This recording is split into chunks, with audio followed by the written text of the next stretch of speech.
The Future of Diving Medicine: How Scientific Research Will Enhance Diver Safety by Peter de Nobel, performed by Dr. Frans Grenier. Medical advances in recent decades have led to targeted treatments for some cancers.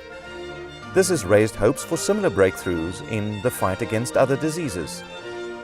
Politicians are getting involved, calling for further work in precision medicine and individualized approaches to patients.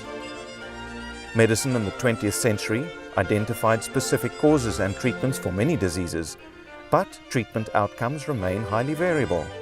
We have learned that most diseases and injuries are caused by multiple factors, meaning that a specific event, condition, or individual characteristic by itself is not generally sufficient to produce the disease. When our knowledge of any of the integral factors of a given disease is incomplete, we remain puzzled by varying outcomes, and our preventative and treatment interventions lack desirable precision and efficacy. Sometimes unbeknownst to us, there are several different sets of causal mechanisms that can lead to a specific disease. At other times, individuals' responses to a known set of causal factors remain variable for unknown reasons. Advances in genomic studies open new possibilities for identifying causes of this variability, both in response to the harmful factors and the effectiveness of specific treatments.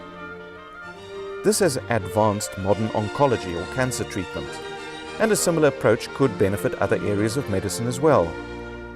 First, we will examine how genetic testing enables precision medicine in two common cancers, breast and lung cancer. Then we will discuss how precision medicine pertains to diving medicine. Breast cancer provides a good example of how genetic testing can contribute to precision medicine. In the general population, breast cancer is caused by multiple factors. About 5 to 10% of breast cancer is caused by inherited genetic mutations, of which the most important ones related to breast are BRCA or BRCA1 and BRCA2, which are present in 0.1 to 0.2% of the general population, and a much higher percentage in some minority groups. The overall risk to women in the general population for developing cancer by the age of 70 is 12%. However, the average risk is much higher for carriers of BRCA1, about 55 to 65%, and for BRCA2, about 45%. While not all women with hereditary risk factors do develop breast cancer, the risk for some women may be greater due to other known or unknown factors. For instance, breast cancer is less common in men, 0.1%, but in men who have the BRCA2 mutation, breast cancer can be about 7%, which is 70 times that of non-carriers. In addition to genetic testing of an individual, which provides information about the risk of acquiring breast cancer, genetic testing of the cancer itself can help medical professionals establish a prognosis, choose effective therapies, or avoid therapies to which the cancer is resistant. In lung cancer today, genetic testing is unfortunately of less benefit, despite much work. Lung cancer is the leading cause of death in men and women. An external factor, cigarette smoking, is its #1 cause. 90% of lung cancers are associated with cigarette smoking. However, only 10 to 15% of smokers develop lung cancer in their lifetime, suggesting that there are other sources of susceptibility. A family history of lung cancer doubles the risk of developing lung cancer, but a specific inherited factor has not been identified. Genetic studies of lung cancers continue, not because we want to learn who can smoke risk-free, because smoking causes other cancers and serious diseases as well, but to find possible genetic drivers of cancer growth in particular, which can then be targeted by therapy. At present, genetic testing may help guide the therapy of a small fraction of lung cancer cases. The most significant target for the prevention of lung cancer, however, is cessation of smoking. And preventative efforts need not wait for the advances in medicine to eliminate 90% of lung cancer cases. Problems with precision medicine in decompression sickness. In decompression sickness, the magnitude and duration of exposure to pressure, rate of decompression, and some external factors determine the outcome of a dive. The role of tissue supersaturation with inert gas is notorious. The deeper and longer the dive, and the faster the decompression, the greater the likelihood of supersaturation during ascent, and of venous gas emboli, popularly called bubbles, which may result in decompression sickness. In severe decompression accidents, the consequences are generally grave, without much variation amongst individuals, due to the overwhelming significance of the external factors. However, in relatively mild dive exposures, when the pressure and pressure change are limited, the occurrence of venous gas emboli is variable but common, while the occurrence of decompression sickness is rare but never zero. The variability in both of these outcomes still escapes our comprehension. After the same dive, some divers may develop many venous gas emboli, while others will not develop bubbles at all. In most divers who do develop bubbles, the VGE are filtered out by the lungs and cause no harm. In a fraction of divers, however, the VGE pass through the right to left shunts of either the heart or the lungs and potentially blocks terminal arteries, causing damage to organs and even precipitating decompression sickness.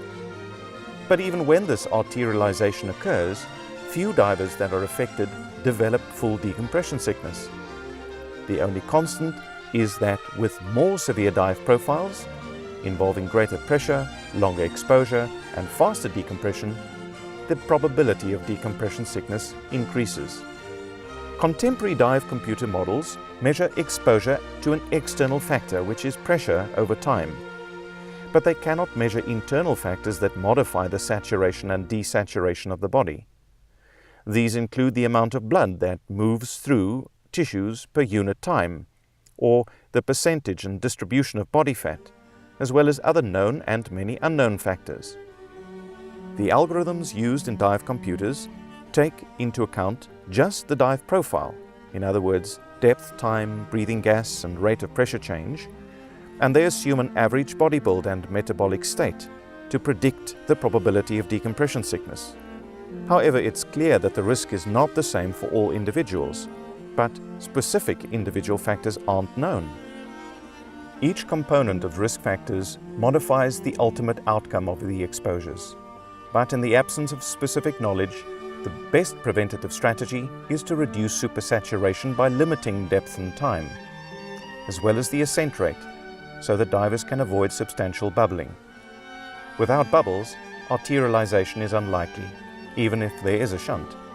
Several approaches to mitigating post-bubble occurrence have been studied, and these include pre-dive removal of hypothetical bubble nuclei by body vibration, attempts to influence oxygen radicals or nitric oxide that may contribute to bubble generation, stimulation of heat shock protein and various other methods, including even pre-dive chocolate treats. And although many of these factors do seem to reduce the amount of bubbles, how important they are in the overall risk of decompression sickness is not known. If every diver had a consistent individual risk for venous gas emboli production, they could be classified as bubblers or non-bubblers across a broad spectrum of reasonable dive exposures. If so, safer exposure limits might be tailored, and this could achieve possibly greater precision to identify the divers at greater risk.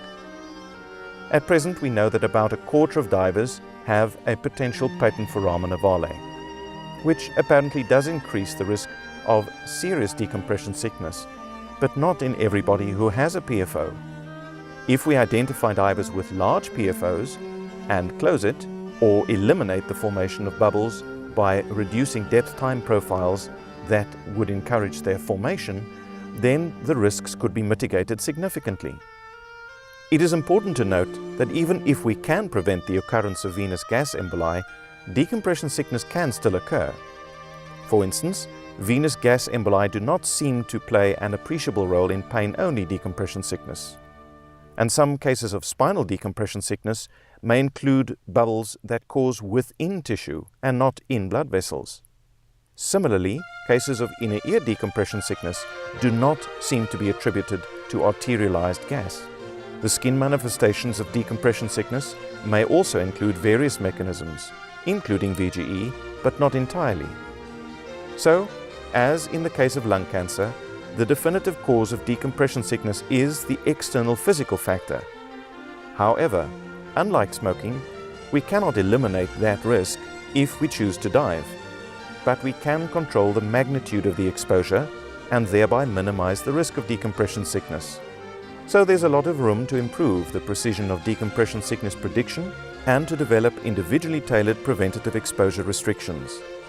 This can be achieved by advancing VGE study methods and dive population studies to identify those individuals who may easily produce VGE and are prone to arterialization.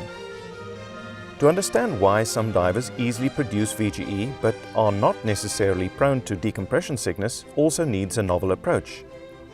One promising direction is to look at the innate immune system and inflammation, both of which are involved in the human body's response to stress. Diving involves exposure to environmental changes that challenge the whole body and elicit immune and inflammatory responses. These are controlled by genetic mechanisms. However, measurable changes are rarely present in asymptomatic divers, which makes it difficult to study the transition of a physiological adaptive stress response and a so-called maladaptive or pathological reaction leading to impaired organ function. Genetic studies. More and more researchers are attracted to the idea that decompression sickness, like breast cancer, may be promoted by particular genetic or epigenetic variability. Genes are the basic physical units of inheritance passed from parents to offspring, and they contain information related to certain traits. Humans have approximately 20,000 genes, which is quite an impressive collection. They're grouped into 23 pairs of chromosomes, each pair containing approximately 3.1 billion distinct code elements. The information encoded in genes is expressed through the creation of proteins that build body structures and control body functions. For instance, an individual's observable traits called the phenotype. This expression involves transcription of the code from genes to so-called messenger molecules that leave the cell nuclei and enter the cell body, where they direct the synthesis of a specific protein. Genetic expression is affected by another layer of molecules, the so-called epigenome, which varies from cell to cell. The relationship between the genetic or genotype and the expression or phenotype is complicated further by genetic interactions with the environment. So studying genetics is complex and requires lots of resources. So far, genetic studies in diving have just scratched the surface. Changes in gene expression and transcription have been found in animals exposed to breath hold and compressed gas diving. Underwater diving exposes divers to hyperoxia and an increased production of reactive oxygen species. ROS, or reactive oxygen species, are involved in many, in fact nearly every physiological process in cells, including cell apoptosis or cell suicide. Response to this stress alone can alter gene expression and transcription. Similar stress may be caused by exercise in non-divers and by many other factors. Some studies have found that experienced divers, when compared to non-divers, show persistent changes in the pathways of apoptosis, inflammation, and immune responses in the blood transcriptomes. This indicates a cell state of sustained alertness towards the exogenic stress. No measurable physiological differences were identified between the divers and non-divers. Changes found after scuba diving were typical of sublethal oxidative stress, and they included suppression of lymphocyte activity and activation of the innate immune system. It wasn't possible to distinguish the effects of oxidative stress versus gas microbubbles. Changes were similar after additional dives, and they returned to normal in between. So unfortunately, it's not possible even to predict whether it's likely that we will find anything similar to the BRCA1 and 2 genetic risk factor for dive risk and diving-related exposures.